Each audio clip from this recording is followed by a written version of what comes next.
Usije kinyonge, tumekuja na boksi zetu 10 kwa ajili ya kuwasupport katika michuano hii, lakini pia tuhakikishie kwamba sio hivi tu.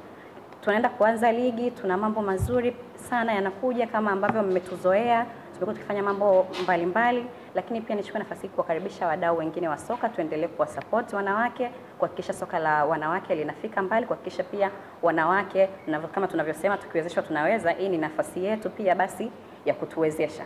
Karibuni sana. Asante kutoka RAN, lakini kutoka kwa dawati la wanawake. Kipi unacho kuelekea kwenye mchezo wa kesho, lakini RAN wakiwa wamefanya jambo? Habari za wakati huu, kwa majina naitwa Betha Peter Mpulo, ni afisa wa shirikisho la mpira wa miguu Tanzania katika soka la wanawake. Kwa upande wa timu yetu ya taifa ya wanawake, tumejiandaa vizuri, kila kitu kiko sawa sawia kwa ajili ya kuwakabili timu ya Ethiopia katika mchezo wa kesho, na hakuna changamoto yoyote so far iliyotokea. Kwa hiyo tumejiandaa vizuri, na pia tungependa kuwashukuru RAN ambao wamekuwa wakitusupport muda wote, sio tu kwa soka la wanawake katika ligi kuu, lakini pia hata katika timu zetu za taifa wamekuwa wakitupatia taulo za kike kwa ajili ya wachezaji wetu, ambapo ni kitu muhimu sana kwa wachezaji wetu.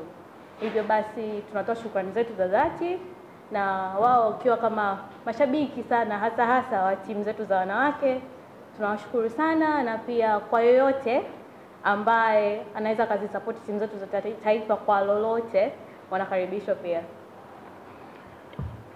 Asante Betha Mpulo, asante pia RAN Sanitary kwa hiki ambacho mnaendelea kukitoa.